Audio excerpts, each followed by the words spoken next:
We're waiting here outside John F. Kennedy Airport in New York for the three brave Students for Free Tibet activists, Kalaya'an, Jonathan, and Cesar, who took incredibly symbolic and wonderful nonviolent civil disobedience action in Beijing yesterday. The three of them stood up and unfurled the Tibetan national flag in Beijing. Subsequently, they were detained and basically trampled by Chinese authorities.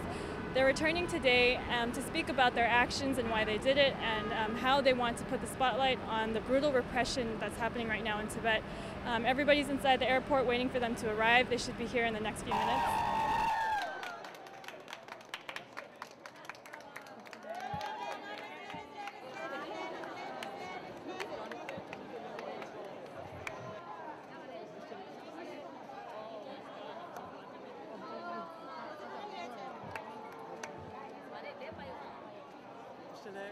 So on August the 8th, around 6 o'clock p.m., we scoped out a location that was near the bird's nest, which was going to have the opening ceremonies.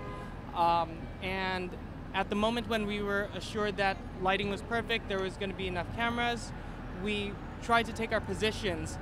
We took off our outer shirt, exposing a shirt that said Team Tibet 2008 on it, with a patch that says Team Tibet as well, and took out a Tibetan flag and unfurled it.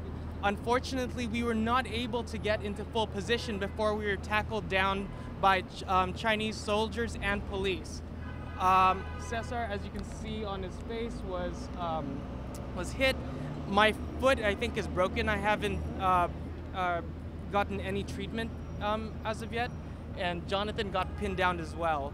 But no matter what, like, yes, we were harmed to some degree, but this was our way of showing solidarity with Tibetans. I said "Free Tibet" a few times, and a soldier came and punched me in the face when I was saying it. And you say you got no medical attention? No. I was ill and received no medical attention, but also Kala, we asked several times for his foot to, be taken care of, and they made him walk around, and they could see that he was just hobbling. Regardless of the injuries I've suffered, it's very little compared to the injuries that Tibetan people are undergoing, especially since their recent uprising in March. They would sit on us, like they had our shirts over our heads because they didn't want us showing the Team Tibet. And then we had our arms behind our backs, and they used their belts to hold our arms backwards. They forced us forward, and then they would sit on top of us. And then all of their friends would come around us in their uniforms and take pictures. It was really like disturbing. Like really, like imagine what they do that to American citizens. What do they do to Tibetans inside Tibet, right? Yeah. Like, that's just scary.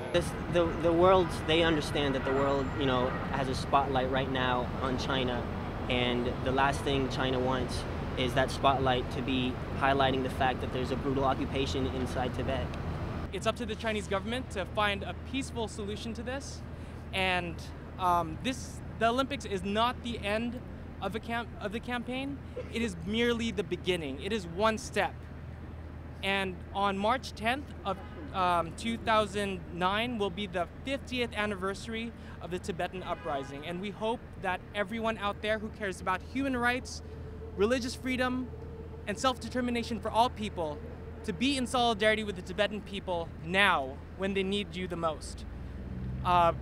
Please go to freetibet2008.org. Once again, that's freetibet2008.org to take more action.